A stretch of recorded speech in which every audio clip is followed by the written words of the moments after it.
ఇది కొండరావి చెట్టు. రావి చెట్టులో ఇంకో రకము.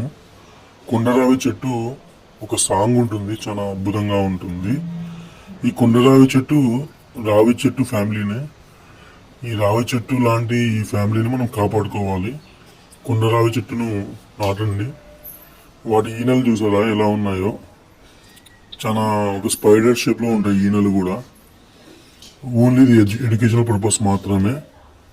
రావి చెట్టు అంటే మాకు చాలా ఇష్టం. ఈ చెట్టు అందుకు రావి చెట్టు వాటిని మేము ప్రమోట్ చేస్తాం.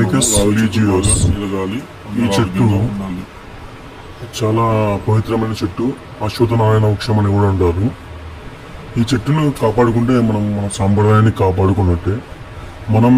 మనలో భాగంగా 108 చెట్లు రావి చెట్లను మనం నాటాలని మనకు తెలిసిన పీపుల్ బాబా ఈయనే మాట, ఆయన ఇచ్చారు మాట చాలా సార్లు.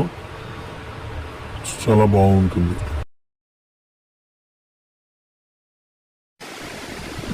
ఈ రావి చెట్టు మొదల వ్యాధి ఉన్నప్పుడు డైలీ ఒక గ్లాసు రసము ఒక 2 ఆవులను మరగబెట్టుకొని తాగితే కొన్నాళ్ళకల్లా మాయమవుతుంది, ఎటువంటి ప్రాబ్లమ్స్ లేకుండా. ఏ పీపుల్ బాబా ఈయన చాలా రావి చెట్టుని పెంచారు.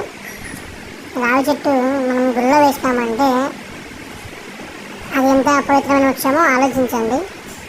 రావి చెట్లను నాటండి, 108 చెట్లను నాటండి.